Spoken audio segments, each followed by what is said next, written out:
I want to call this hearing to order, and I want to welcome today's witnesses.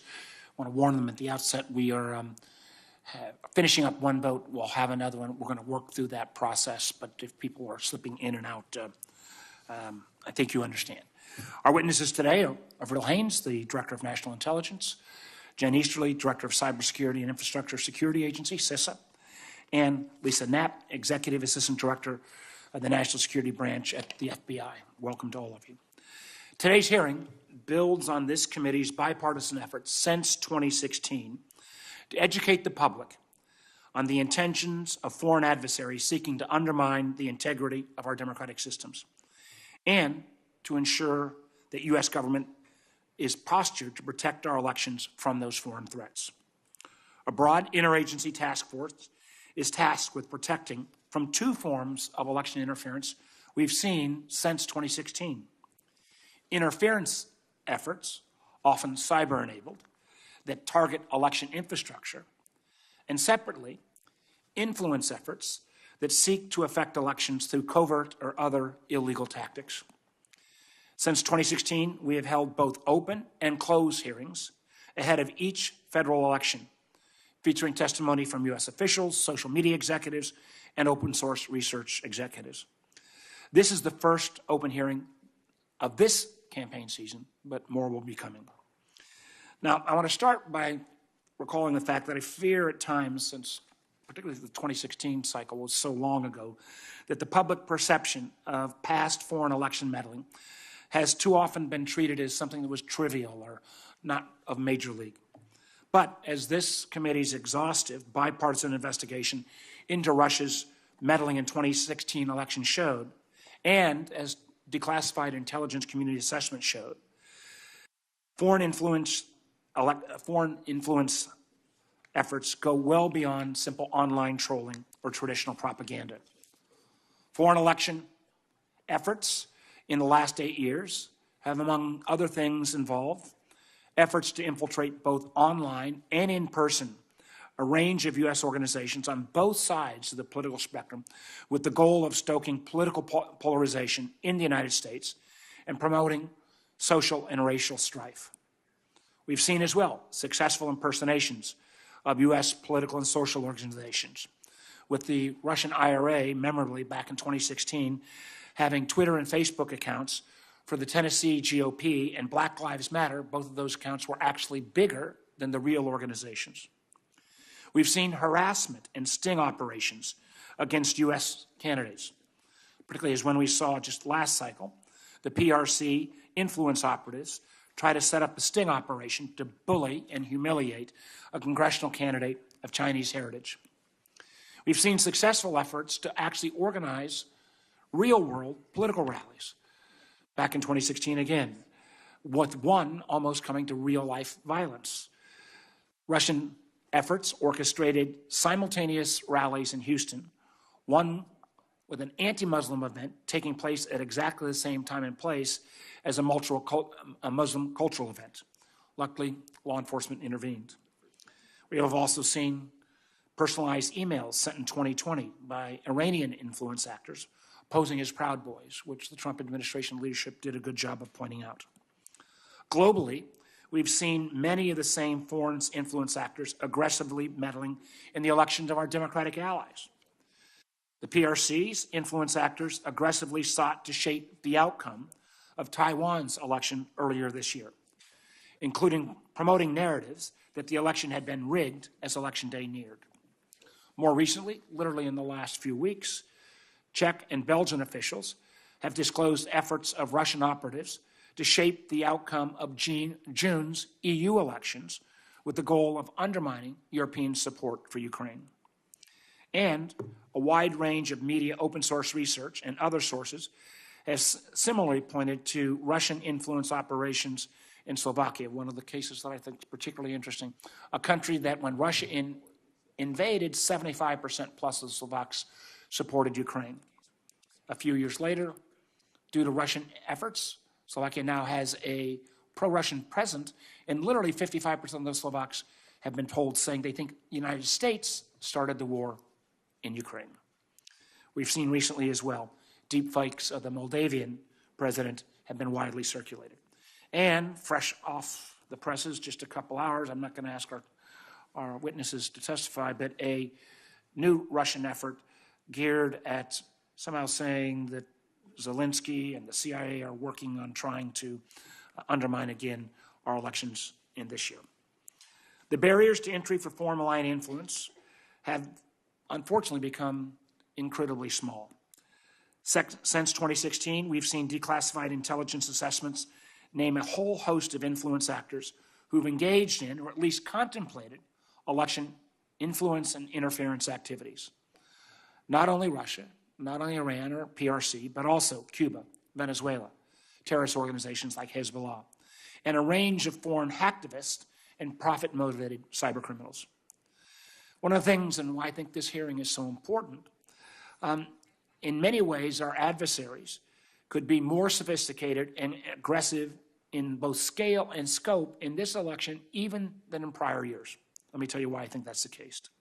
First, our adversaries are more incentivized than ever to intervene in our elections because they can understand that it could affect their particular national interest. In the case of Russia, Putin clearly understands that influencing public opinion and shaping elections in the United States is a cheap way to erode American and Western support for Ukraine. Similarly, we've seen the conflict between Israel and Hamas has been fertile ground for disinformation since October 7th. Second, the scale and sophistication of these sorts of attacks against our elections can now be accelerated by AI tools. The truth is, the kind of audio and video manipulation that even as recently as 4 years ago and clearly 8 years ago was still a challenge, now can happen at a speed and scale due to AI tools that's unprecedented. And literally, there's not a week or month that goes by that those AI video and audio tools don't continue to improve. And I just, on a personal note, I fear that Congress's inability to pass any new guardrails in the last 18 months for AI-enabled mischief really could pose a huge problem. We've already seen fake video of President Trump embracing Dr. Fauci. We've seen audios of President Biden telling people to use a different voting day in New Hampshire. The truth is, these tools are out there and growing in their danger. Third, we've seen, unfortunately, increasingly large numbers of Americans of all political stripes across the political spectrum who simply don't trust U.S. institutions, from federal agencies and law enforcement to mainstream media, who increasingly rely on the wildest conspiracy theories imaginable that pop up on the web. And fourth, since 2022, we've seen a concerted litigation campaign that has sought to undermine the federal government's ability to share on any kind of voluntary basis vital threat information with social media platforms. And unfortunately, since 2022, we've seen from some of those same social media platforms considerable disinvestment and, in certain cases, utter disinterest in platform integrity by some of those social media companies. And an area where the Vice Chairman and I have worked very closely together, we've seen the rise of a dominant social media platform, TikTok, with ownership based in a country that is clearly adversarial in terms of their intents on our elections. It is these kinds of attempts by foreign actors and adversaries to sow disinformation, undermine confidence in elections, and seed discord that Americans can expect their federal agencies, both law enforcement and intelligence, to help detect and defeat. We've got to do a better job of making sure Americans of all political stripes understand what is very probably coming their way over the next less than 6 months. I hope today's witnesses can provide a comprehensive overview of these and current threats and anything that may be emerging, and what we can do in a collaborative, cooperative, bipartisan way to make sure that the public is aware of this, I think, dramatic threat to our democracy. With that, I'll turn it to the Vice Chairman. Thank you. Thanks for calling this hearing, and thank you all for being here on this important topic. And by the way, it's one I think we're going to be dealing with for the next quarter century. but it's hopefully one we get to learn from experience on. I always think it's important at the outset to sort of, because I know this will be discussed as an election, threats to the election is a broad topic, and it's always bifurcated into two things. There's election interference, which is trying to hack into the voter database or messing with the early reporting, unofficial reporting system of a state, things of that nature. That's more easily understood. And then there is this whole topic of influence. And it's not just in elections, it's also in our debates. I mean, we saw elements of that during COVID. We see it during policy debates here on a range of topics. The propaganda has always been a weapon of war. I think today you can do it at scale, faster, more convincing, and in ways that spread very quickly and are difficult to contain. And in particular, and we've seen this globally. I mean, we've seen increasing amount of damage that's being done to the reputation of the United States in parts of Africa by a very active effort to undermine, make life very difficult for our diplomats who serve in that region, our military personnel in some of these countries where the Russians have moved in and gained greater influence. So all of that is happening at a global scale, and the chairman's already talked about some of the countries that have faced efforts to meddle in their elections and try to influence and steer the outcome, and in some cases successfully. But today, I think the focus is going to be on how this could be used in an election and in policy debates too, but let's focus on elections for a moment. And the reason why I want to really focus on that is I think we'll hear a lot about the tools that are available, the capabilities that someone has to put out an AI video, to spread narratives that are difficult to knock down and so forth, the weaponization of this information. What I hope to learn a little bit more about is when this happens, if this happens, who's in charge of responding to it? Have we thought through the process of what do we do when one of these scenarios occurs? Because I don't think I have a clear understanding of who's in charge and how we would respond, who would take the lead. I know that if a hurricane is headed towards the United States, the National Hurricane Center is going to put meteorologists on the air who are going to describe to us, this is the hurricane, this is what it looks like, this is how strong it's going to be when it gets here. They're going to put out forecasts. It's going to issue warnings, and people, Republicans, Democrats, no matter who you're going to vote for, are going to take the appropriate steps. If something like that were headed towards our election, I don't know who's in charge of putting it out there. More importantly, I think no matter who puts it out there, the candidate or issue on the other side of it, their followers are going to question whether it's the government interfering in the elections themselves. And it's not helpful as an example, and I use this as an example because it's a very recent one. When the whole laptop situation happened, the Hunter Biden laptop, a number of former intelligence officials, I get it, they're formers, no longer in the employ of any of these agencies, but that title carries weight, all signed a letter saying this has all the hallmarks of a Russian disinformation campaign. We know now that it was not a disinformation campaign. I don't want to get into the particulars of what was on it. I'm just saying we now know that it was not a Russian disinformation campaign. But the result of it was that social media companies would not allow anyone to post the articles, and there was a media blackout. It could not be reported in any other except for one place. And so what happens as a result of that, whether it had an influence on the election or not, the result of it now is that we have some segment of the country who repeatedly says things like the intelligence community interfered, even these reformers, but that title. And so why that is relevant here is because no matter who this disinformation campaign is geared after, the other side is going to say the people issuing the warnings are people that are interfering in the elections on behalf of the candidate they favor. So we're in a real quandary here. But I do think we have to begin by at least understanding if something were to happen. If tomorrow there was a video, very convincing video of a candidate, for, let's not say president, let's say U.S. Senate or Congress, and a video comes out with 72 hours to go before Election Day of that candidate saying some racist comment or doing something horrifying, but it's fake. Who is in charge of letting people know this thing is fake? This thing is not real, so that we can have people going to go to the ballot box believing something that's not real is real. That's influencing our election, especially a close one. And I ask myself, whoever's in charge of it, what are we doing to protect the credibility of the entity that is, whoever it is in charge of saying it, so that the other side does not come out and say our own government is interfering in the election. So I think we're going to be struggling with this for a very long time because the Russians are the best at it. They've been doing it a long time, and so they know, and they've perfected it. But every election cycle, more and more cast of characters are joining the parade here in terms of getting into this business. And I think in the years to come, we're going to see more and more nation states and maybe non-state actors begin to not just come after us in our elections and our political process, but those of other countries as well. So this issue is not going away anytime soon. I think it's only going to accelerate. It's going to get worse. And we really need to begin to lay out some parameters about how we're going to respond to these things in a coordinated way that we know ahead of time, as opposed to the ad hoc basis in which this has been handled in years past in terms of responding to the disinformation piece of it. It's a tough one to handle, but it's one that I think we have to get a handle on. I agree. I'm not sure. I think, Director Haines, you're going to lead us off. Sounds good.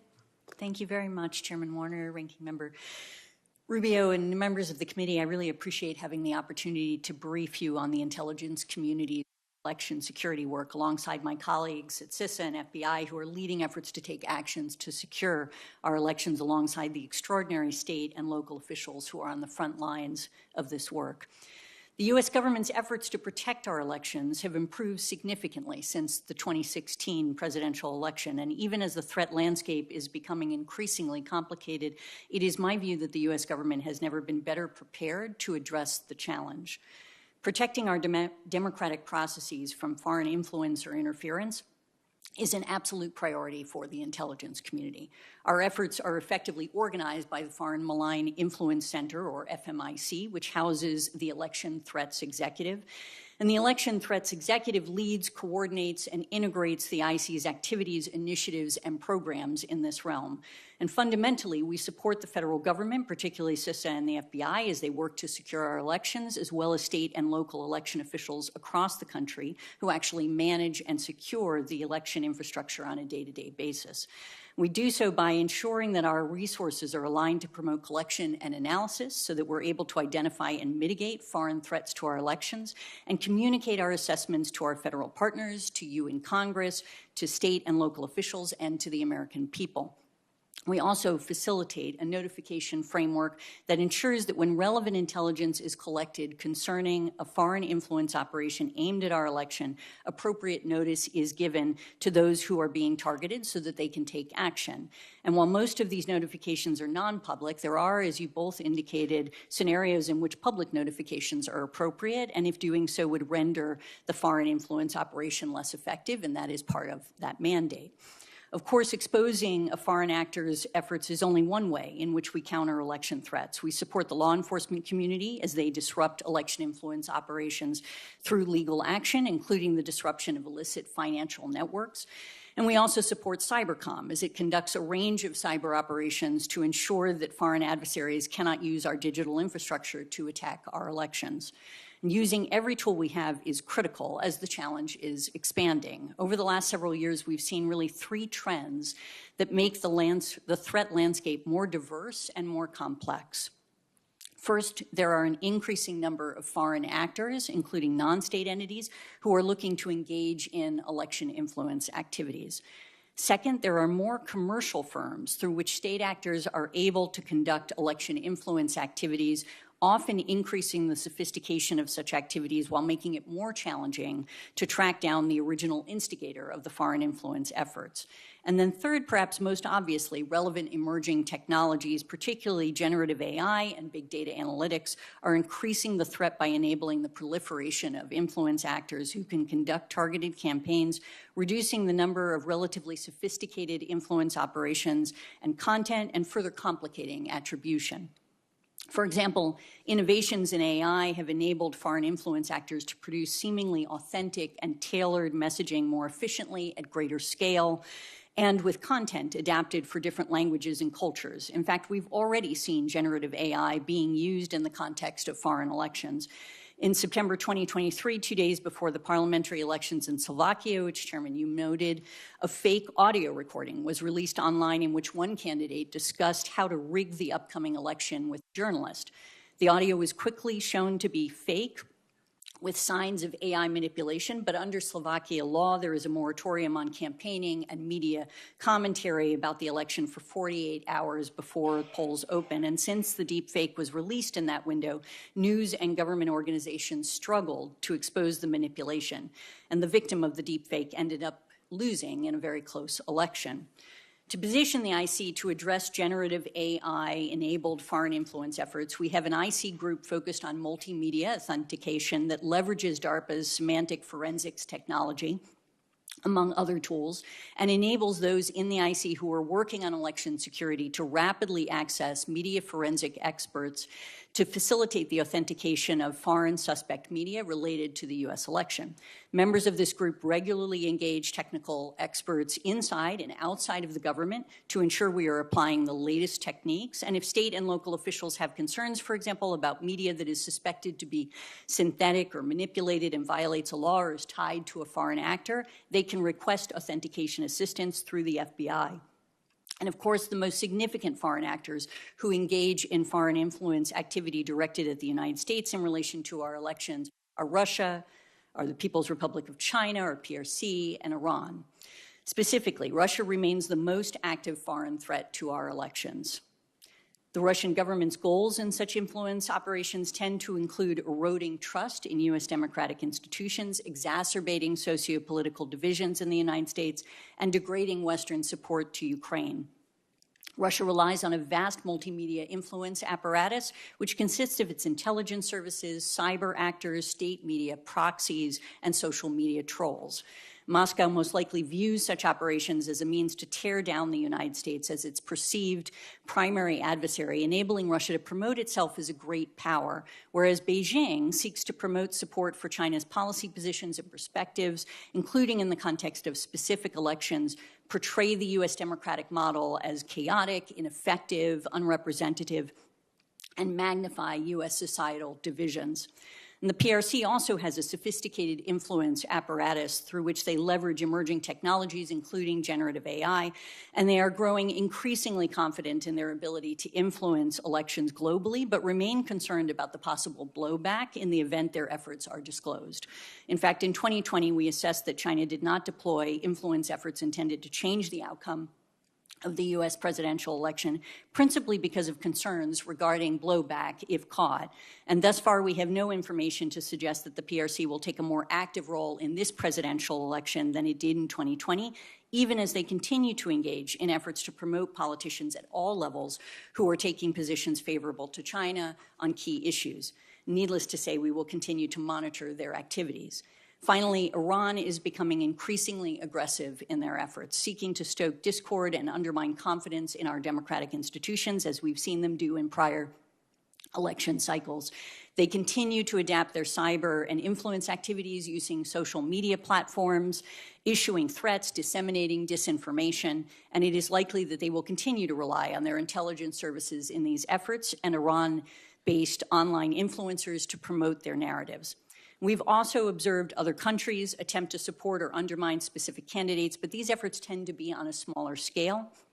For instance, some other countries do things like direct campaign contributions to candidates they believe would promote their interest if elected and seek to obscure their support.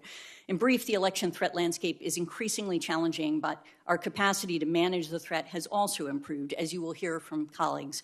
There is nothing more important or fundamental to our democracy than protecting our elections, and I can tell you that we are focused and ready to do our part, and I thank you for your time, and I look forward to your questions. Chairman, Vice Chairman, members of the committee, thank you for the opportunity to discuss CISA's efforts to protect and defend our nation's election infrastructure.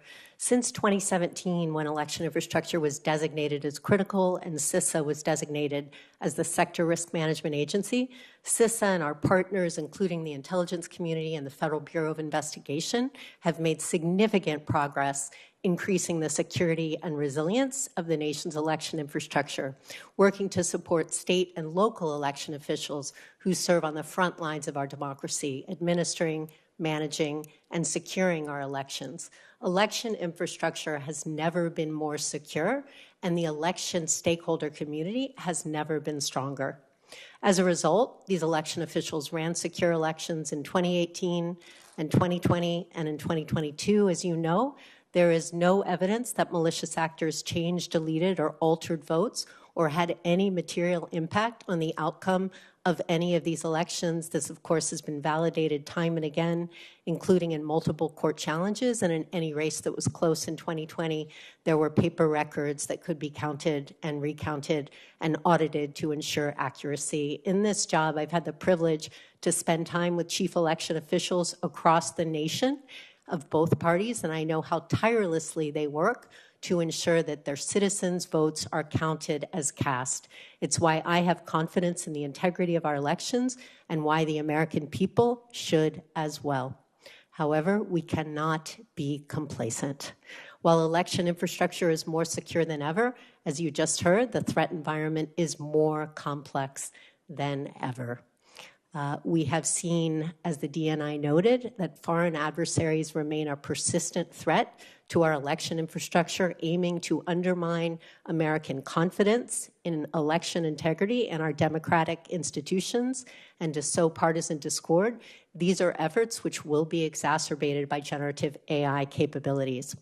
Perhaps more concerning are the continued physical threats to election officials, which largely stem from unfounded claims that the results of the 2020 election did not represent the will of the American people. Such claims are corrosive to the sacred foundations of our democracy, and they have led to harassment and threats of violence against election officials of both parties and their families. As a result, we've seen a wave of resignations, with election officials taking operational experience and institutional knowledge with them, and some of those who remain are operating under difficult conditions. We at CISA are very proud to stand shoulder to shoulder with these election officials, these election heroes, who are on the front lines of our democracy. In fact, CISA is providing more services in more jurisdictions than ever before, with training and resources featured on our Protect 2024 website. Since the beginning of 2023, we've provided over 340 cybersecurity assessments, 520 physical security assessments, 70 tabletop exercises, 220 training sessions that reach 9,000 election stakeholders every week. We provide reports to nearly 1,000 election entities with highlighting vulnerabilities so they can be immediately remediated.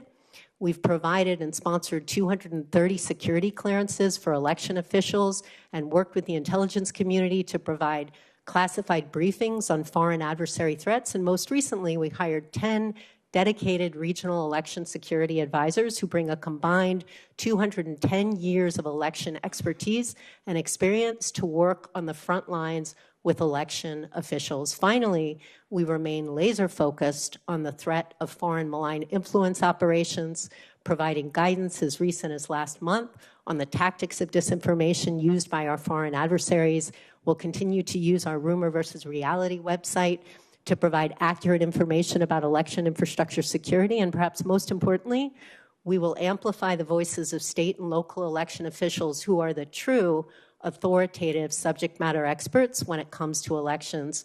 These election officials know that while elections are political, election security is not, and we at CISA are committed to keeping it that way and look for your leadership and support in helping us do so. Thank you. And it's my understanding, Ms. Knapp, you're not going to do opening, right? Let me, first of all, thank the witnesses for their testimony and particularly acknowledge what Jen Easterly just said is, our election officials are our election heroes, and many of them who serve diligently opening and closing polls for decades on end. The fact that they are under a level of harassment at this point really is one of the most serious efforts, I think, to undermine our democracy. Some of that may be domestically generated, but some of that could also be enhanced by foreign interest. Let me direct my first question to Director Haines. Again, I think there has been some rewriting post-2016 that somehow some of the activities in Russia or even in 2020 with Iran, it was kind of harmless trolling. Can you speak to the fact that literally the level of violence that was incited in cases or exacerbating racial strife, religious strife, these adversaries, these foreign adversaries, are trying to pit us against each other at unprecedented levels, literally leading to violence. Yeah, absolutely. I mean, I think you did a very nice job in the opening of highlighting a number of such incidents. I will say that just starting with Iran, it is, as I noted in the opening statement, increasingly aggressive in their efforts, seeking to stoke this kind of discord and promote chaos and undermine confidence in the integrity of the process. And they use social media platforms really to issue threats, to disseminate disinformation. And we saw how they did that in 2020. That's one of the incidents that you identified where they attempted to incite violence and threaten voters by sending spoofed emails designed to intimidate the voters, to incite social unrest, and distributing content basically including a video that implied that individuals could cast fraudulent ballots even from overseas, all entirely false, called out by my predecessor, Director Ratcliffe at the time, in 2020, and others in the intelligence community and law enforcement community. So I think that is a very good example. We've also seen Russia engage in these types of tactics, particularly in their global efforts to influence elections, trying to effectively incite disorder in order to distract sometimes law enforcement from being able to manage an election or do other things in that respect as well. I'll leave it at that. And I would just say, I recall that incident, and again, it was a little bit of what Senator Rubio's question about, who announces. And there was a real show of force at that moment when we had the ODNI, we had the FBI director, we had the head of CISA. I believe, I'm not sure whether General Nakasone should, but it was, because our fear is who makes that message in a politicized environment. It needs to be people who are going to be viewed as much as possible credibly by both sides. And I think, again, in that case, the Trump administration did the right thing. Lots and lots of talk about AI. There's not a week that goes by that we don't see a new enhancement in terms of either video or audio deepfake capabilities. I don't think, even though we passed some bipartisan legislation out of the Rules Committee today that will get to national legislation on deepfakes. I would point out there's about a dozen plus states that have taken this on their own, and they range from red states to blue states and everything in between. So, and those of us who've been pushing the tech companies to do more, there were 20 tech companies that came together in what was called the Munich Accord, and this includes all of the big, it's the Facebooks, it's the Googles, it is also Twitter, TikTok, Anthropic, OpenAI, promising that they would have a commonality of watermarking so you can indicate if something has been altered. This is AI in elections. A commitment to try to take that content down and to educate voters. This was not just geared at America. Half the world is going to elections this year. Right now, India's got an election. The Europeans will have their parliamentary election shortly in June. I worry, that after that much publicized announcement in February, to use the old political term, where's the beef?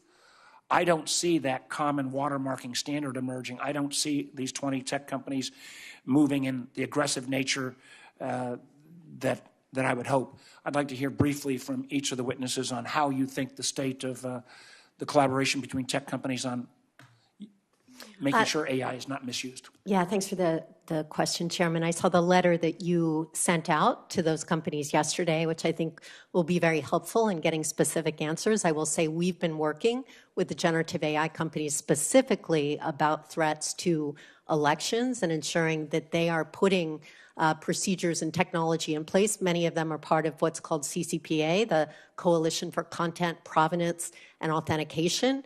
In addition, one of the very useful things that they're doing is if there are any questions about elections, they're actually driving people who use that technology to sources like canivote.org or Trusted Info 2024, which is the National Association of Secretaries of State.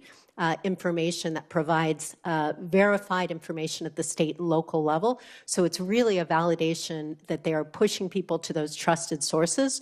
All that said, what we are doing are providing guidance to state and local election officials on AI threats and ways that they can mitigate such threats to their election infrastructure. We put out something in January and again in April about foreign malign influence. Yeah, and I'll just add to that by saying that absolutely support everything that Jen just indicated. In addition, I think we're seeing both the opportunity for them to continue to provide detection tools, building relationships with some of the state and local partners, and that's been a part of what I think is important to continue to encourage. I think we're still in the process of watching them build out essentially their capacity and efforts in this area, and so things like your statement I think are helpful to sort of channel that energy and to begin to push forward on it. I think another thing that we're obviously doing is we've been engaging with them in order to make sure that we understand the technologies they're bringing to bear to make sure that we're producing basically the state-of-the-art identification authentication services within the IC and also for state and local partners if they so request appropriately, as I indicated, through the FBI. And we're also promoting the adoption of DARPA's suite of technologies, frankly, in this area that really allows users to detect, to characterize falsified media assets, to defend in particular against large-scale automated disinformation attacks to public authorities and to third parties. So I think all of that is sort of mutually reinforcing in this area. Ms. Knapp? Thank you, sir, for the opportunity to respond. Obviously, AI is definitely a concern to us as well. Whenever we get any sort of intelligence, we do provide it to the social media companies for action. Sorry, can you hear me now? When we do get any sort of intel indicating the hand of a foreign adversary, that information is provided to social media companies, whether it is as simple as an internet protocol address, an email address, or a phone number for them to take what action deemed necessary. Right, and I understand the talk about protecting the infrastructure. It's very important, but I want to focus on, and I'm going to largely base the scenario I'm about to outline. I'm going to base it on a CNN February 9th exclusive about a tabletop exercise, and it basically describes the following tabletop exercise. China creates a fake AI video showing a Senate candidate destroying ballots, and they're able to identify that it's AI, that it's fake. So we have the ability to do that, and I think that's what you've described the DNI's office is able to do through that, through DARPA, I guess, the effort, the semantic forensics technology and all that. Okay, so we know it's fake. What the article says, and what I want to know, maybe the article's wrong and you could correct me, is after that, in this tabletop exercise, no one knew what happened next. There was, they struggled on what the response should be. There was a struggle, who would notify the public? According to this article, no, and the number 2 at the FBI, number 2 at CIA, number 2 at DHS was part of this tabletop. Nobody raised their hand and says that we will do it. We want to be the ones in charge of notifying the public. There was real consternation if, in fact, this was being promoted through a cutout, like maybe I imagine like a blogger. Let's say there's a right-wing blogger or a left-wing blogger, and that person is the one that released the video. Now there was certain fear that if we go out and say that this video is fake and this person is spreading it, people are going to say the government itself is interfering in our elections. And then a real question about if so many Americans already don't trust the federal government or the intelligence agencies, you know, how can we get them to trust us that this is not a real video? So here's what I want to ask. If, in fact, a scenario like this plays out, video comes out, I'm not on the ballot this year, so let's use me. Video comes out, and it's me in an audio recording, fake, saying, yeah, I'm going to rig the election, and I'm going to steal a bunch of ballots. It's fake. You know it's fake. What happens at that point? Because I'm now a week before the election, 6 days before the election. Does someone notify me? Am I able to say that? Is someone going to come out and say, this is not real, he really didn't say that? What happens? Because this article says it would be turned over to state and local officials. I don't know what a state and local official is supposed to do. They're going to turn around and say, yes, the DNI's office or the FBI or somebody told us this was fake. I don't understand what the process that would happen at that point is. Do we have a process that would kick in a situation like that one that I just described? Yeah, absolutely. So first of all, I wasn't at the tabletop exercise, so I don't know what happened in that particular scenario, but I understand that's not actually an accurate representation of what the discussion was. I would say that in terms of what would happen, yes, there would be a statement. So I think the model that I pointed to in 2020 is an appropriate model if there is basically a video or some fake, some deep fake or disinformation that's being promoted.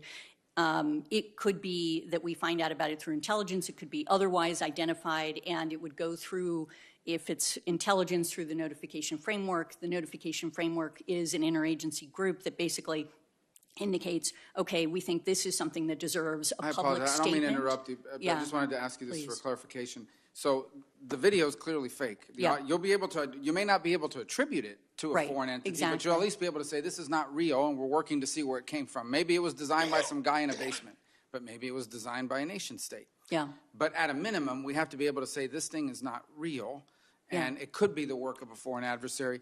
Who I say we, but who would be? Would you be the one that would stand up? Is it the DNI? Is it the FBI? Who would be the person that would stand before the American people and say, we're not interfering in the election. We just want you to know that video is not real. Who would be in charge of that? Yeah, so I could be the person that goes out and makes that determination. And I'll just give you an example, frankly, one of the ones that the chairman just mentioned from this morning. There's an article today about the fact that there is a fake video that was basically promoted, we think, by Storm 1516. It's a Russian affiliated group, basically. And that video purports to show a whistleblower and a Ukrainian former employee of a made-up CIA-supported troll farm tasked with interfering in the upcoming presidential election. CIA immediately came out with a statement that basically indicates and is reflected in the article that this is fake. And I am here to say categorically that this claim is patently false, that there is no such thing. It is disinformation, and that is the kind of approach that we'll continue to take across the board. Okay, but is that established that you would be, you say you could be the one that, I mean, who is, I guess my point is there really, I don't want there to be any gray area. Like someone needs to be in charge of interfacing with the American people and ultimately saying, we will be responsible for notifying the American people. Yes, Has the that only- been established? The only hesitation that you hear from me is based on the fact that there may be certain circumstances in which, for example, a state or local official or other basically public authority is in a better position to make the public statement initially and for the rest of us to come back behind. So it's just a question going through the process and determining what exactly is the issue that's being raised, what's the fake information that's being put forward, who is going to be the best essentially official to immediately come out And who makes that disclaim decision it. about who the best That's person is? through, for example, the notification framework. I think it's a very valid question, and I'll remind colleagues, in open hearings, we go straight seniority. Senator Wyden. Thank you, Mr. Chairman, and it's good to have all three of you here. And I'd like to start by saying I've long believed that you have to follow the money to understand election interference in America. And today I want to start with influence buying, because I think one very effective way for a foreign adversary to interfere in an election is to compromise a candidate. And the best way you do that is with money. Now, last year, Donald Trump argued to a court that the value of his assets could not be inflated because he could always find a Saudi buyer who would pay any price that he would suggest. The judge was just taken aback, and he wrote in his opinion that the statement of the former president suggested, quote, influence buying. So the question I'd like to ask you, Director Haines, is let's set aside Donald Trump, okay, for purposes of this question. Is a foreign country's influence buying of a candidate, in your view, a counterintelligence concern and a form of interference? Absolutely. And it's a tactic that we've seen, for example, the Chinese engage in quite regularly. Good.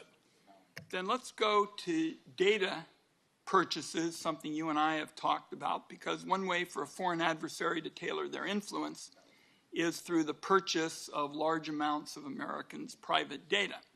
The executive order that President Biden signed on February 28th and the data export bill included in the recent foreign military and supplemental, those were welcome steps, and I think you know I've indicated that. But unlike the bipartisan bill I have with Vice Chairman Rubio, they only apply to a handful of countries, which in my view means they just don't really get the job done. So the question here, Director Haines, is couldn't the countries covered by the executive order in the recently enacted data export legislation, like China and Russia? Couldn't they just get the data from countries that aren't covered, either by taking advantage of weak privacy laws or setting up front companies? I think it's sort of fact-specific, and it's hard for me to make a very broad generalization, but there's no question that both Russia and China, for example, look to obtain critical information, including, for example, polling data that ultimately allows them to determine the targets of their influence campaigns, including with respect to funding illicitly. So would you work with the Vice Chairman, Senator Rubio, and I to clean up these loopholes and pass effective legislation? Because it just seems to me we can say there's progress, no question about that, but you're just going to have a lot of the people who are engaging in these corrupt activities just make their way to countries that aren't covered. Then they're going to look at weak privacy laws, they're going to look at front companies, and bam, we're off to the races again with more corruption of the election process. So I think we need to have the bill that the Vice Chair and I put in to really close that loophole, and I gather I ought to quit while I'm ahead because you said you'll work with us. Absolutely. I'd work with you on really any legislation you have to offer, so Very please. good. Thank you. So with respect to this election worker issue question for you, Ms. Knapp, we got a lot of interest in this strong statement that Director Wray put out. Wanted to make sure we protect election workers from threats of violence. This is something I hear from all of our county officials in my state. This is a obvious and ongoing threat to democracy. Tell us, if you would, Ms. Knapp, what you are involved with in this area about the harassment of election workers, the general incitement of violence. What are your priorities in this area? Thank you for that question, sir. Obviously, as you had said, election workers are critical to our democratic process, and they are the front line of democracy. In terms of what we're seeing in this space is obviously election workers are being harassed via robocalls, via white powder letters, as well as swatting. And we take all of those incidents very seriously. We work very closely with the Department of Justice's Election Crimes Task Force. To date, since its inception in 2021, there have been 17 successful convictions, as well as 13 sentencing. We continuously work with state and local authorities on these matters to hold any and all individuals that have been identified accountable for those actions.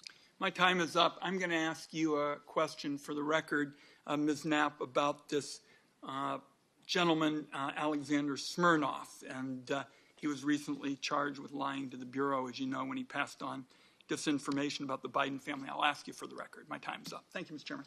Senator Risch.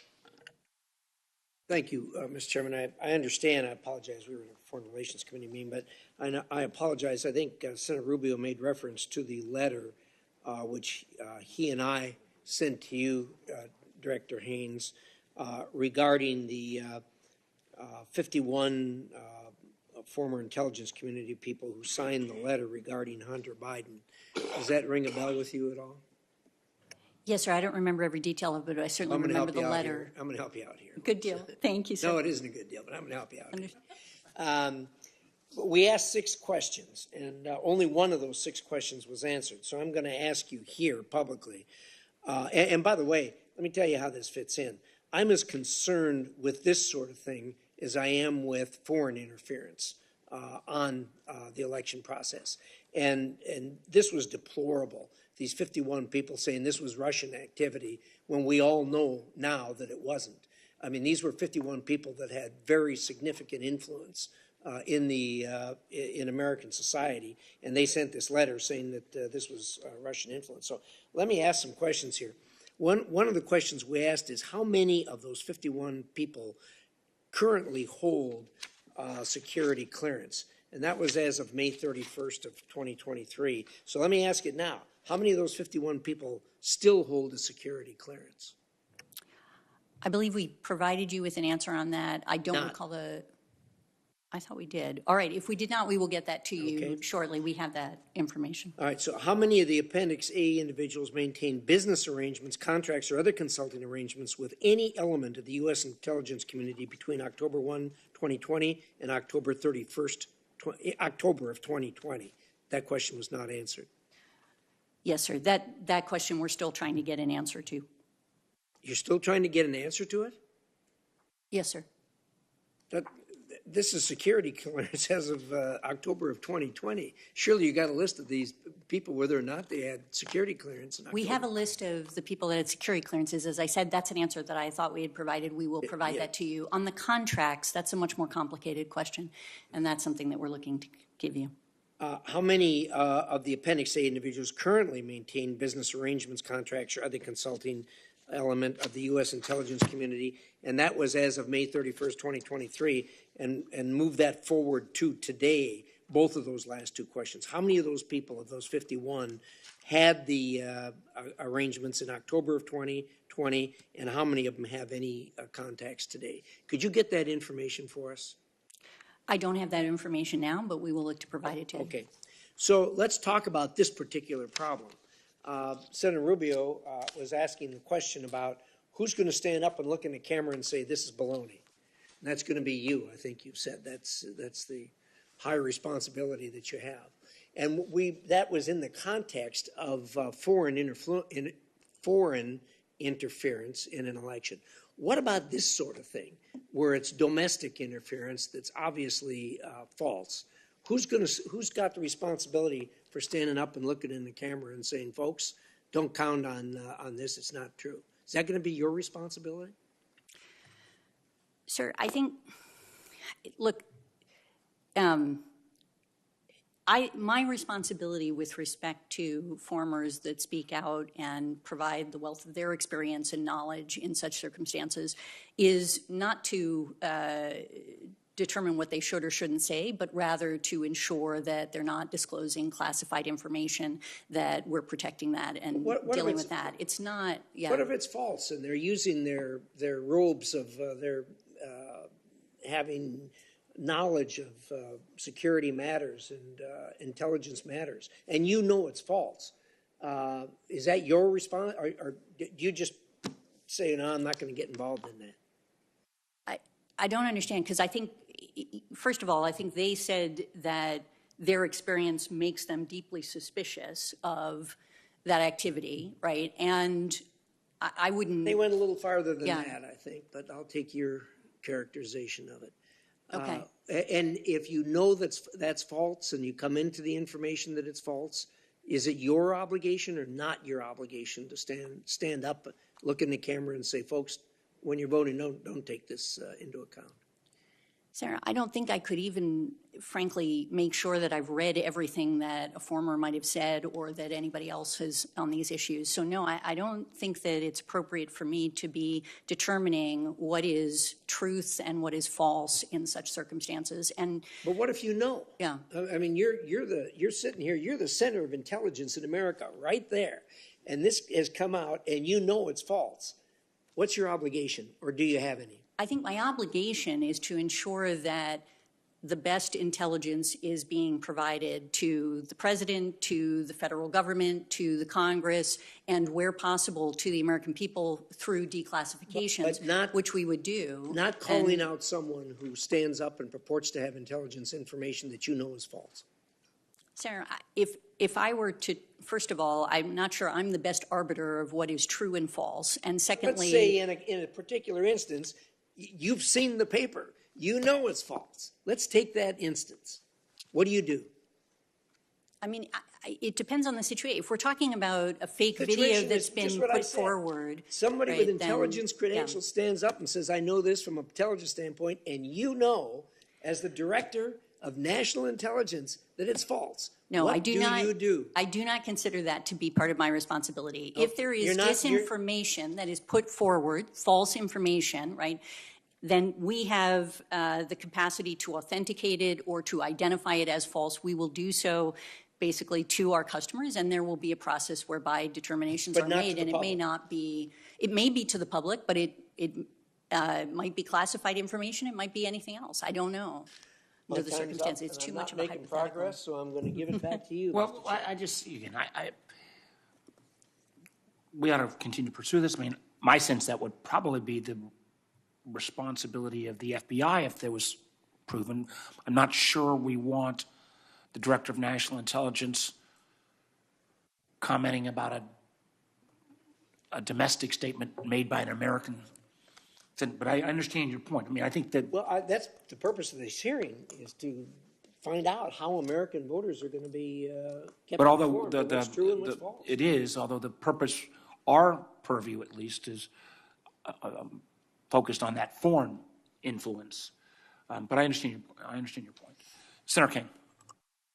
Well, following up on this point, it seems to me the tension here is, I don't want the U.S. government to be the truth police. If you start talking about what's true and what's not true in political advertising, you know, you could have 1,000 people doing that full-time, 24 hours a day. That's not the job of the U.S. government. It strikes me that the role you can play, however, is disclosure of sources. That if you know through your intelligence sources and your attribution that a particular piece of information, true or not, is coming from a foreign source, that's the role where it's important for you to notify the public so they know the source, not whether it's true or not, because I just think that's an impossible determination.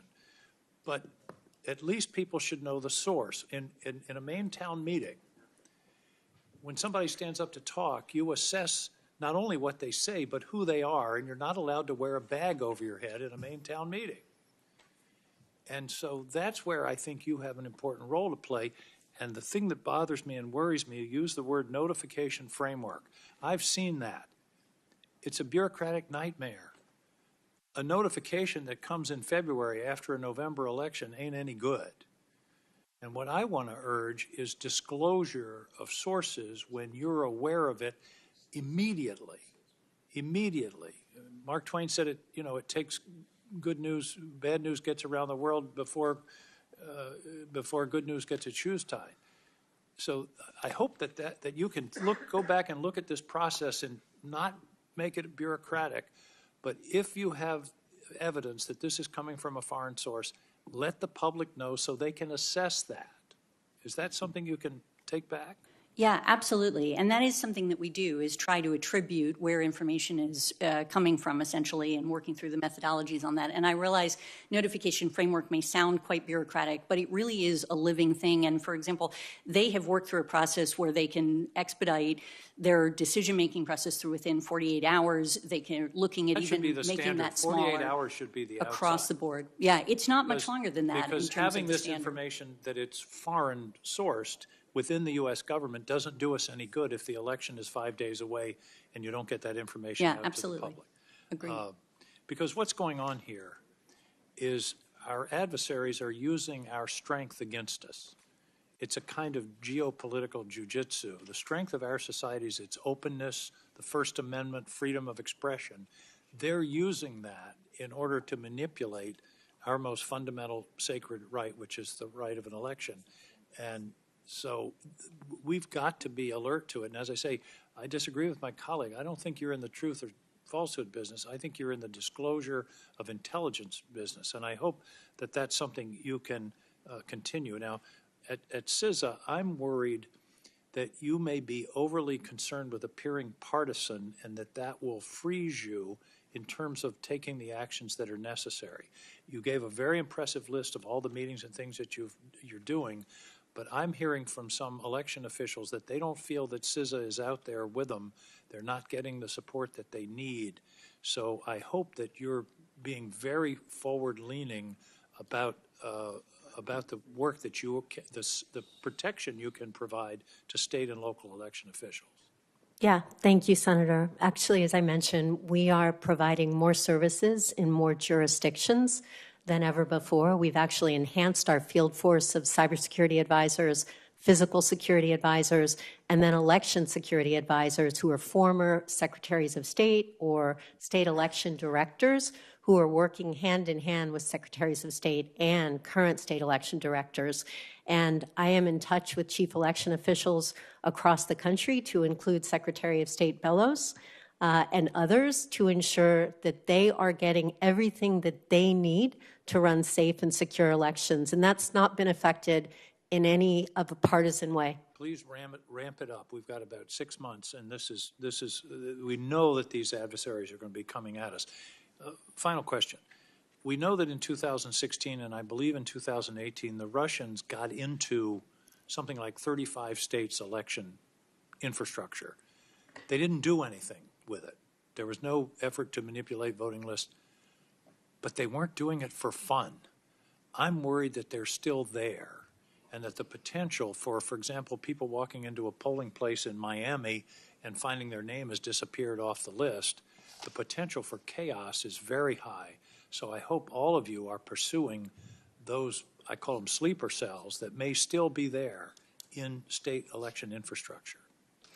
I'll just comment that since we have designated election infrastructure as critical, there's been enormous progress, in particular in raising the bar on cybersecurity. So as you know, not all of voting equipment, vote tabulation and vote casting is not connected to the internet, just vote registration and election night reporting. So that the fact that it's disconnected, it's not exposed to the internet, that's a layer of security. But there are also multiple layers. Election officials take a defense in depth approach, technological layers, physical layers, procedural controls to ensure that that election infrastructure is secure and resilient. The other thing that's important to remember, Senator, is that we have so much diversity across our election infrastructure. If you've seen one state, it's a benefit. It's a benefit. If you've seen one state's election, you've seen one state's election. And so the virtue is there are procedures and controls under the chief election officials that makes that election equipment secure. And having worked with folks like Secretary of State McCrane in Idaho, I know that all election officials are focused laser-like on this, and they don't see elections security as a partisan political issue. They see it as an issue of ensuring that they can enable every one of their citizens' votes to be counted as cast. Final quick question. Director Haines, did you hear about the 3 conspiracy theorists that walked into a bar? No. It No. wasn't a coincidence. That's great.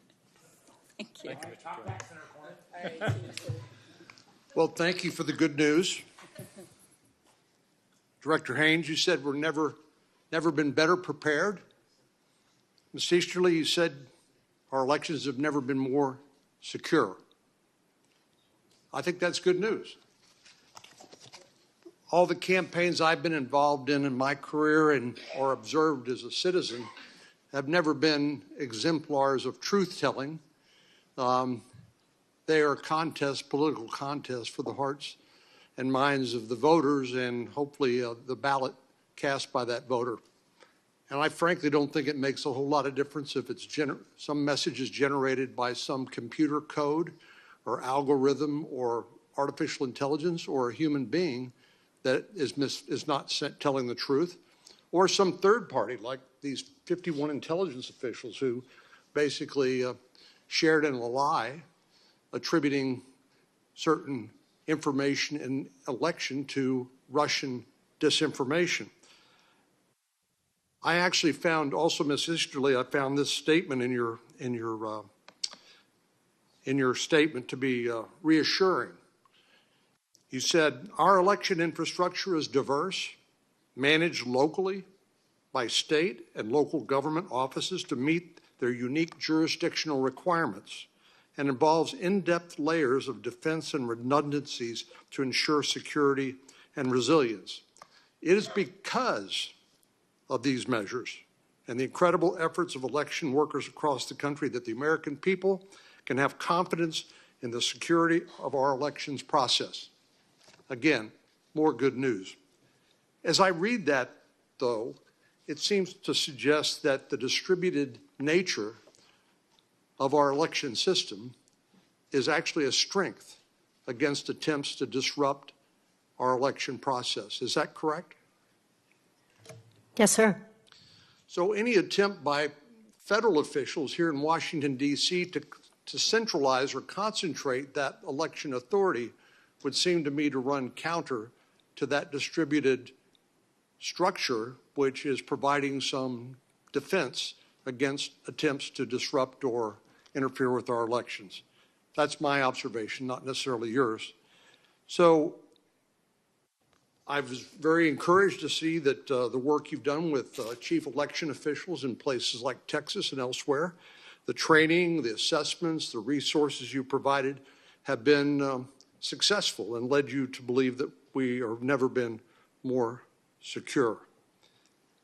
Let me ask you, maybe Ms. Knapp, I don't know who should take this question, but one of the biggest challenges we've had when it comes to elections or cyber attacks basically have been attribution.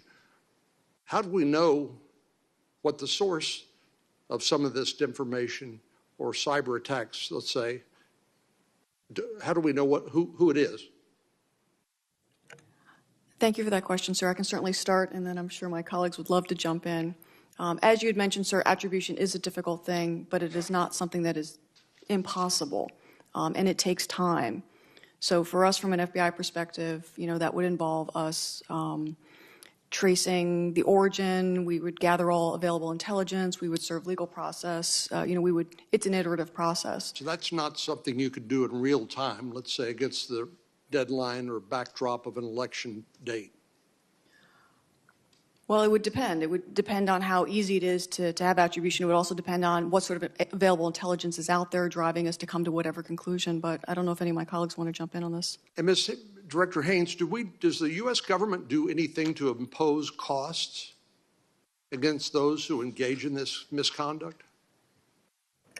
I mean, obviously, that's a policy question, but yes, obviously, there have been actions that have been taken, Well, sanctions it or may other. be a policy question, but you would know. Yeah, fair enough. No. I mean, I think, sanctions are an example of the kinds of actions that have been taken, PNGing, other actions depending on the particular scenario. And we've also seen, as we've been helping, for example, Europe look at Russian efforts to influence the European Parliament elections, they've been taking certain actions in response to some of those influence operations. So I do think there are, in fact, tools that can be used, and others may wish to join. I just have 17 seconds left. Let me change the subject a little bit. We've talked about virtual threats to election integrity, but not physical threats from terrorist groups. Director Haines, you said in your annual threat assessment you're willing to acknowledge that perceptions of immigration policies are driving record numbers of illegal immigrants across our borders. Director Haines also talked about the ISIS-affiliated individuals who are facilitating the passage of migrants to the U.S.-Mexican border and into the United States. Can you tell us in open session how many illegal immigrants have ties to ISIS operatives? And does the IC assess that individuals with those connections have entered the United States through the southern border, as Director Wray has testified? I can support what Director Wray has testified to publicly, but I can't answer your specific questions in open session, but we can obviously have further discussions. You can't tell us what he told us, which is ISIS facilitators have managed to deliver people to the southern border, and they have likely been released into the United States? There is a facilitation network that we have been monitoring, obviously, that has some links to ISIS, and that is something that we have been managing, but I can't go further into detail on that without being in closed session, sir. Well, I think we are looking at a matter of when, if not if, we're going to have to live with the consequences of that. Two quick comments before we go to Senator Bennett. One, I do think as policymakers, and I think there have been times in the past when we have punched back against some of those who try to interfere, and I think we ought to do more of that and try to urge as policymakers that action. And I would also say I want to commend, some of this part you made with Jen about the decentralized nature. I want to applaud Texas, which in an overwhelming way, I think almost unanimous in your state house and 75%, I think, in your state Senate, approved legislation that the Governor Abbott signed prohibiting deepfakes of political candidates. I think that makes a lot of sense. Senator Bennett. Thank you, Mr. Chairman. Thanks for holding this hearing. It's a tough set of issues because we live in a free society. We're all, one way or another, I think we're all trying to help strengthen this democracy, help strengthen the values that we all we share, and we're under assault, in a way that we've never been before from our adversaries. And they're, I think, we've got competing values at stake here. The First Amendment on the one hand, protecting our national security on the other hand.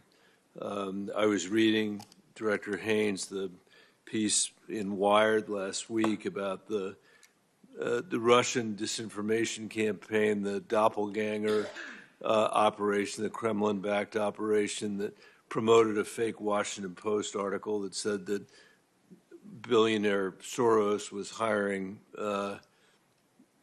people at $30 for anti-Semitism, and this site looked just like the Washington Post, and the people in this country that were having protests in the United States were basically being attacked in a sense by this propaganda, by this effort to divide us, and these guys working, I think, with the Russians have fabricated articles from Le Monde and Fox News as well. And I just wonder if you could talk a little bit about the speed, and that's not an election issue, that's a democracy issue. This is a debate that's going on in the streets of this country and the streets of free countries all over the world that our totalitarian adversaries are using to try to incite division, to incite discord, to take the temperature up based on information that isn't true. And somehow we have to find a way as a free society to respond to that. And it seems to me that the first part of that is to help notify people in real time when this kind of thing is happening, when the country as a whole is subject to this sort of intentional misinformation that we're seeing, frankly, throughout Europe, we've seen it in the most devastating way in Myanmar, where there was people were killed as a result of the content that was being purposely disseminated over social media platforms there. And I think we would be naive to think that that level of political violence couldn't also occur here as well. So I guess the first question I would ask is, what are we going to do about it? Well, I do think that one aspect of what you do about it is basically expose what the tactics are and what we're seeing, and then address specific issues as they come up forward, just as you've been saying. And we have been looking and increasingly working with partners and allies, frankly, around the world to do exactly that, because it is better to do it in numbers, in effect, and to really get the message out in ways that people find increasingly credible in targeting that disinformation. There's also going after, and this is part of, I think, what you were describing, there's going after the sort of the platforms that get used in this context. So, Russia has been pretty extraordinary in terms of the platform that they've built for their work. They essentially have a state-run propaganda machine, right, that is comprised of domestic media apparatus, outlets targeting global audiences such as RT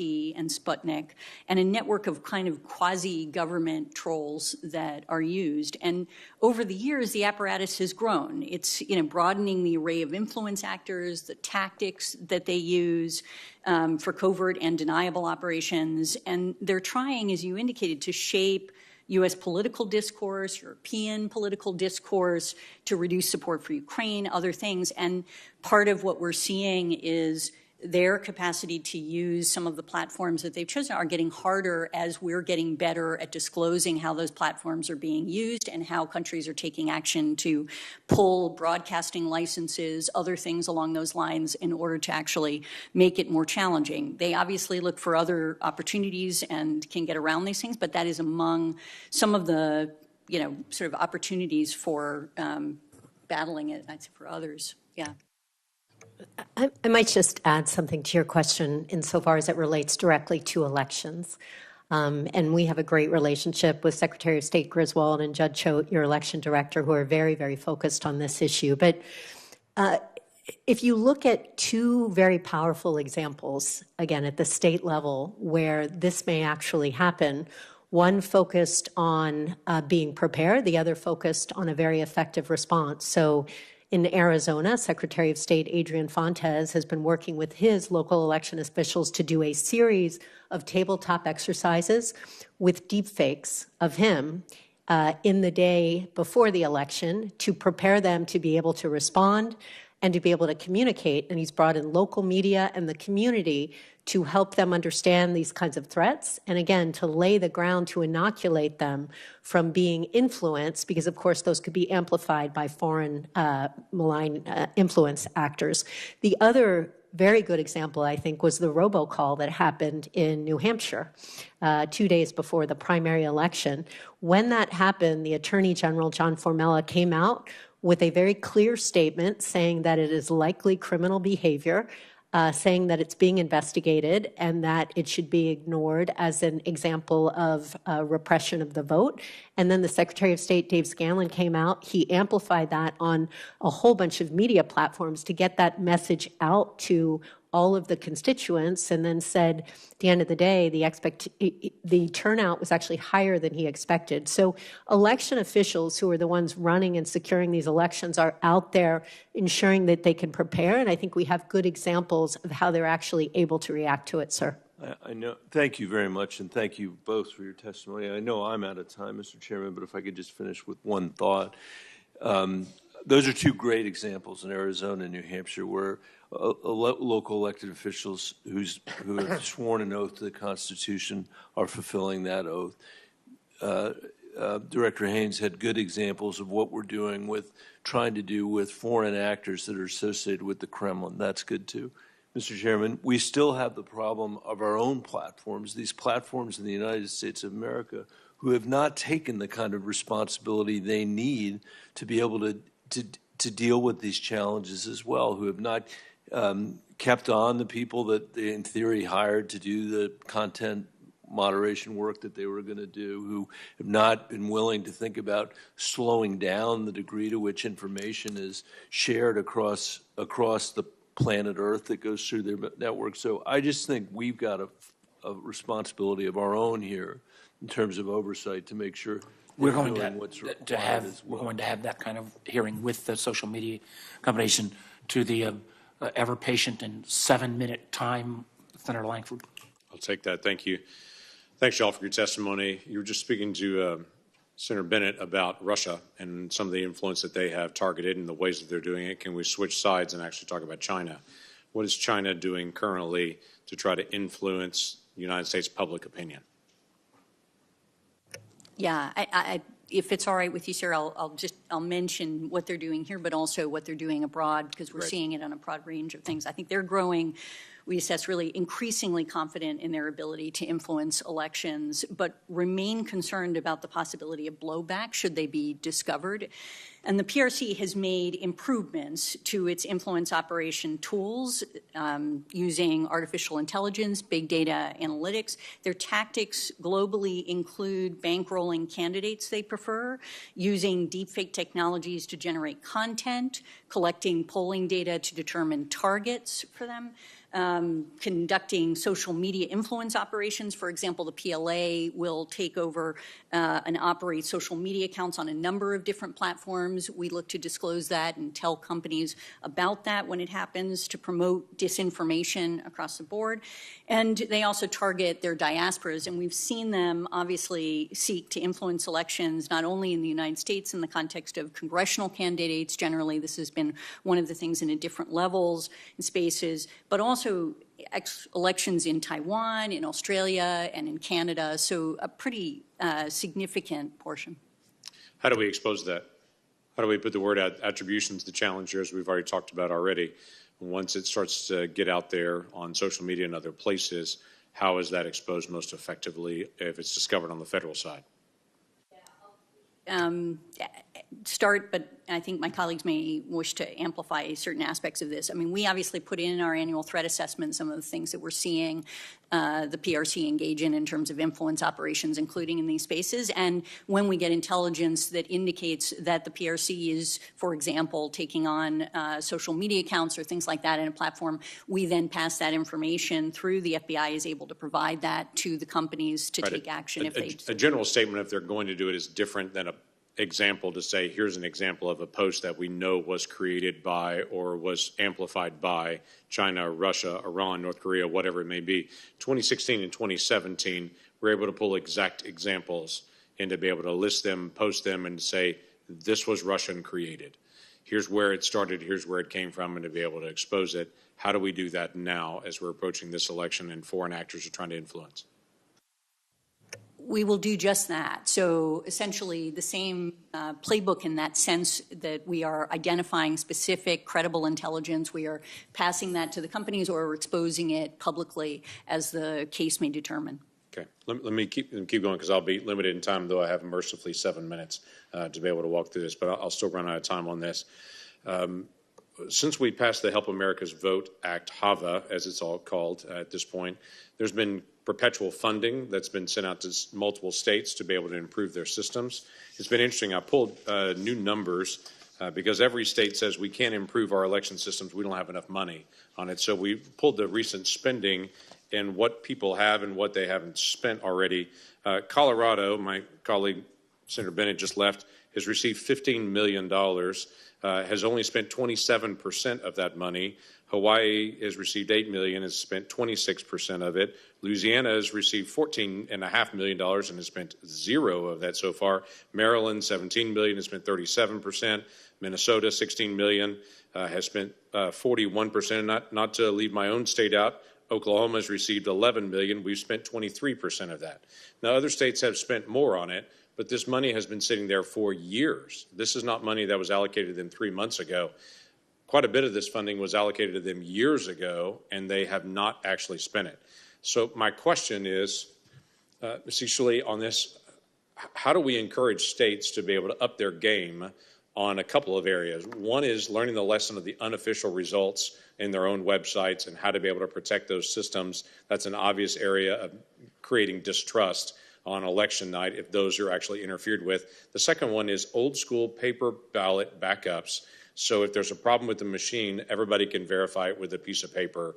When we have states that have literally millions of dollars sitting there saying we don't have enough to be able to do this, when most of them do, how do we advance this?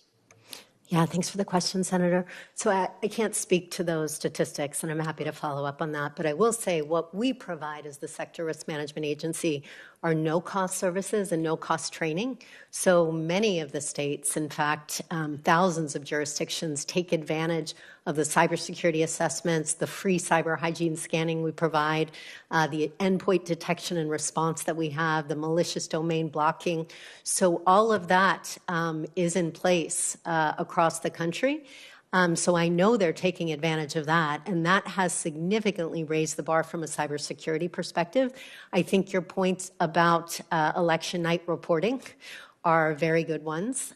One of the things that I think it's really important for everyone to remember is that those are all unofficial results, right? And they need to be canvassed, and they need to be certified, which takes days to weeks. Right, but if it's announced on election night who won, and then a week later the state announces, oops, no, a different person won, that sows incredible distrust. I agree. Where now no one trusts the election results anymore. And while the election results were unofficial, if those are interfered with, that's a real vulnerability to building trust among the American people. I agree with that, sir. As I said in my opening statement, these systems are more secure than ever before. And election officials, to include Paul Zirex, who's your state election director, are terrific, are working incredibly hard to make sure that every one of their citizens' votes are counted as cast. And I think it's really important that we focus on them because they're the true election experts, and we listen to their voices and what they say. And so I would hope that anybody who is providing unofficial results would make sure that that state election director gets a voice in that to say it's not canvassed, it's not certified yet, so let's wait until it's certified. Okay, thank you. Mr. Chairman, I'm just going to ask a follow-up question on this and then have it done. Ms. Knapp, as far as the FBI and U.S. Attorney's offices following up on a criminal offense of voting, if you're not legally present in the country and you're voting in a federal election, that is a federal crime. What I'd love to be able to know, and I've not been able to get the statistic on, is how many prosecutions do we have across the country for a federal election crime? Is that actually being followed up on? Do we have a good number of both charges being filed and actual prosecutions on that for a federal election crime? I know in my state, we talked about Paul Zirex in my state and what our district attorneys are doing in the state. If someone votes twice or whatever it may be, the prosecution's there and they have a good history on that. I don't know on the federal side. Can y'all provide that to me? Sir, thank you very much for the question. What I do have in front of me right now is how many cases have been charged through the Department of Justice Task Force on Election Security. What I don't have is that second part, but I can at least give you a general number right now. So right now the task force has charged 17 cases with a resulting 13 convictions. But with respect to your subset question, I'm happy to take that back to my team and get you a more complete answer. Great, thank you. I think those HAVA numbers are pretty remarkable. I'm glad you shared those. Some states have spent 70, 80% of them. Quite a few of our states have spent 50% or less on the HAVA numbers, and these are the most recent from just a couple of months ago. That's a very fair question. I do think, and on your question about how many federal violations, I thought there was, something in that range. I thought after the 2000 election, I thought there was a canvass of that had a relatively small number, but I think that might have been both state and federal. Let me move to a slightly that is related to this. As I think, we're talking about AI being all the buzz at this point, but I think the nefarious nature of some of our adversaries of using a series of technology platforms, the independent entities, Mandiant and Graphica, both companies that the committee is very familiar with and that we've used, have reported that there are some of these gig employment companies, Freelancer and Fiverr are two that I think their reports indicated, where foreign governments are actually hiring unwittingly citizens in those countries, targeted countries, and then, in effect, paying them to be influence operators. And even more specifically, Cameo, which I think goes after celebrities, depending, I'm not sure whether they're A, B, or C list, but has gone out and appeared to have, again, unwittingly enlisted celebrities to help on anti-Ukraine messaging. How are we thinking as we think about malicious use by foreign actors? A couple years ago, we would not have thought that a gig platform would be a tool for that kind of foreign influence. Anybody on the panel want to take that one? Or do you want it? Go ahead. Okay. All right. I'll start and we'll play in. But I think, first of all, you're absolutely right. I think one of the key trends that I identified was the use of commercial firms, and some of them are witting and some of them are unwitting in this space. And it's marketing firms, it's public relations firms, it's reputation management firms, it's gig firms, it's across the board. And they're increasingly being relied on to sort of launder covertly directed narratives through media sources and social media platforms. And this complicates, obviously, attribution, and this is something that we're trying to get better at in a faster way. But part of the reason that they're doing this, right, is because these firms tend to be more nimble than their own intelligence services and government apparatus, basically, for taking action. They're also frequently more sophisticated in their capacity to actually promote influence campaigns. And so this is one of the things that we're watching. And in 2020, just to give you a sense of the scale of this, these types of firms, we judge, were involved in information manipulation in at least 48 countries by our count. So it is really becoming increasingly widespread, and it's one of the challenges that we're trying to manage, and I'll But is that, but well, go ahead, Jen. I would only add, just last month, we actually worked with FBI and DNI to put out an advisory that very specifically highlights these tactics, to include using proxy media, laundering it through PR, whether witting or unwitting, how to recognize it, and then mitigations around how to actually deal with these types of things. And we're doing separate training on it as well. So part of this is the awareness of it at the election official level, and then what they need to do to mitigate it. Separately, though, the platforms is an issue, obviously, that needs to be addressed directly. Sir, thank you for the opportunity. We are obviously, like my colleagues, absolutely concerned with any sort of technology that our adversary uses. What I can say in this setting is, when we have specific information on a particular company, we will directly engage with them. However, in absence of that, partnering with key partners like CISA and putting out the general awareness piece that allows companies to be more aware and more informed, so they can mitigate that and spot it within their own systems. Well, one of the things I would suggest, that this committee and Senator Rubio, I think, have done fairly effectively, was doing a series of classified briefs by industry sector around the challenges of the PRC. This is more specific, but I would hope that the FBI or DOJ might update their FARA, the foreign agent entities that makes all of this activity illegal, that guidance ought to be updated. And I would strongly encourage, some level of convening of these kind of platforms. Again, where do you draw the line? But if we have in open source documentation from Graphic and Mandiant, the fact that these platforms are being used and citizens are being unwittingly used. Now, whether the platforms are unwitting or not is maybe an open question, but if they realize that if they were wittingly helping foreign agents interfere, that would be a violation of the law, I think that would be a helpful process. Thoughts on that? My main thought is, one of the really great things since 2020 that's different now, Chairman, is we have the FMIC, which we didn't have before, which allows for those classified briefings, and I'll defer to Avril, but I think that is very much added value. I'll just say that I very much support the idea of getting the sector together and seeing whether or not we can enhance our capacity to get out to everybody essentially on these issues. So, absolutely. One thing, and I'm going to make sure. Do you want to go again, Marco? No, you have to go. All right. One thing I am concerned about, because I appreciate all of these, the comments of the outreach that CISA has done, but, how do we, in an appropriately nonpartisan way, I've heard some reports that there are not many, but a certain number of counties that are actually opting out of some of the voluntary tools that CISA has used in the past, like the Einstein system, where I thought for a long time we had literally a level of cyber protection down to county levels. But for whatever reason, certain counties are now opting out of that. I heard in Washington State. Is that kind of a one-off? Or I would just hate, as we get closer to the election, if the distrust of the federal government becomes such that people are literally turning away voluntary cyber and other educational protections.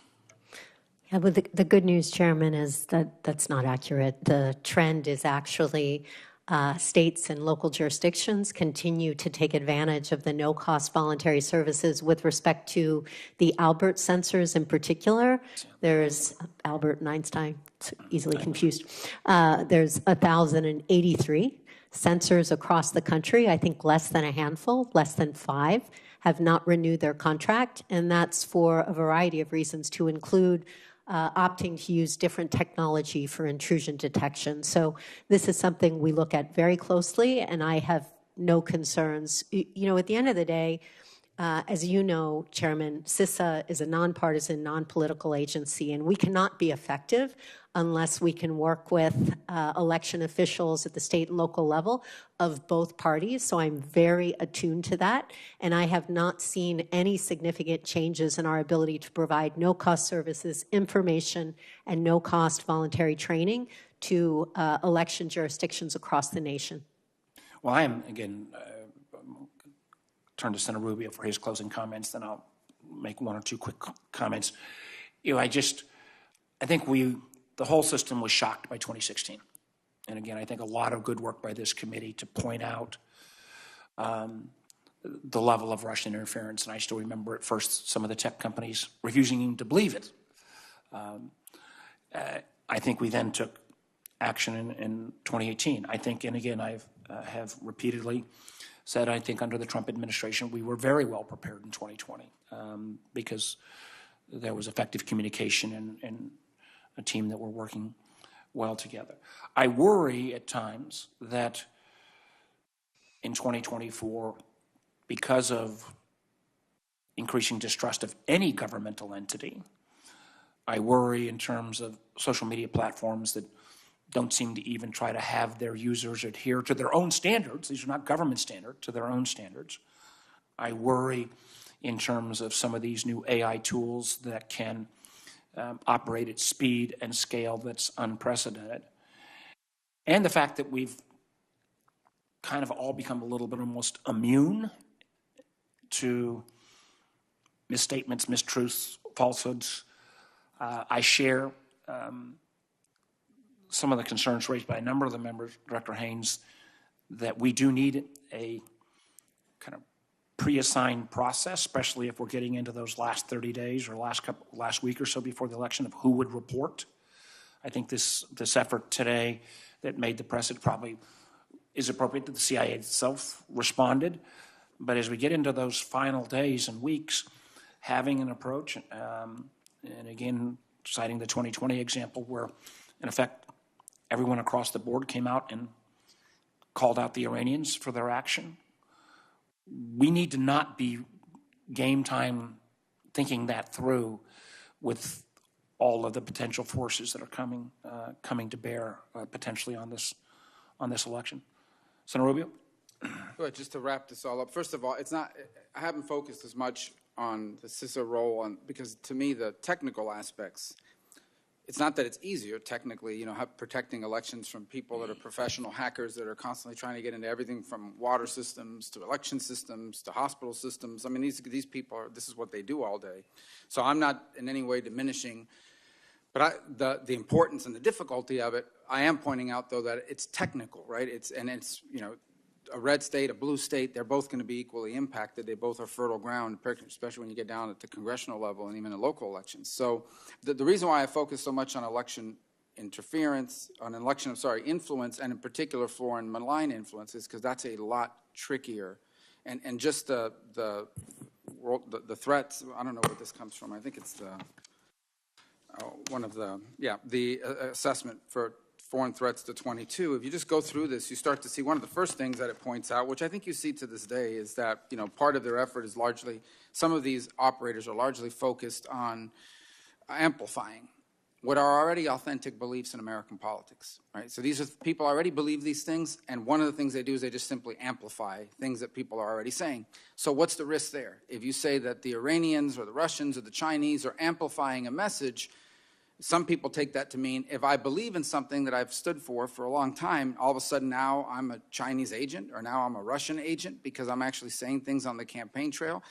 And so you see it, for example, and it's also, Iran proposed helping nationalist groups inside the U.S. and Iranian officials advocated using covert social media to pit the extremist groups against each other, though more likely for use in 2024. This was written in 22. So obviously we're now in 24 and you see that. So that's just an effort to get Americans to fight and make us look weak internally. Then the other thing is that in October of 22, Twitter exposed 3 separate Iranian-based influence networks operating on the platform, generally supporting left-leaning U.S. politicians, including a range of House and Senate candidates. And according to industry reports, many exposed accounts espoused pro-Palestinian sentiments at the same time they expressed positive sentiments towards progressive candidates. Now you flip to the Russians. The Russians tried to denigrate the Democratic Party before the midterm and undermine confidence in the election, most likely to weaken U.S. support for Ukraine. So they denigrated the Democratic Party. They wanted, in particular, they amplified questions about whether U.S. aid to Ukraine would continue if the balance of power in Congress shifted. Their intent there was not that they're Republicans, but their intent there was to denigrate the Democratic Party because it furthered their aim. and in the process also begin to influence our willingness to continue to be committed to helping Ukraine. You move on to others. So another one that the Russians, blaming multiculturalism and leftist ideals for ostensibly driving the U.S. into a crisis. There are a lot of people that actually hold that view, irrespective of what the Russians believe. They're just amplifying what somebody's probably been saying for 15 years. That doesn't make that person a Russian agent. It just makes it more difficult on this. And then there you have these unique cases, and this one in particular strikes home because I think I know who they're talking about. We assessed that Cuba attempted to undermine the electoral process of specific U.S. congressional politicians in 2022 that they perceive as hostile. They focused their operations aimed at denigrating specific U.S. candidates in Florida, although in an attempt to shape the impression of other politicians as well, because they view Cuban Americans in Miami as having an outsized influence on U.S. policy with regards to Cuba. So, and they also cultivated members of the U.S. media who held critical views of that member of Congress. So I probably know who they're talking about, but the point in it, obviously it was in 22, so where I happen to be on the ballot, among others. But the point being is that that's a very specific aim. My whole point in all of this is you have the example that I've used about the fake AI video. Okay, and that's almost, I don't say it's an easy question, but that's a more obvious one. It's clearly a fake video, and I think what we want to know is, do we have a formalized process to act very quickly to say, this thing is fake, even if we can't attribute it?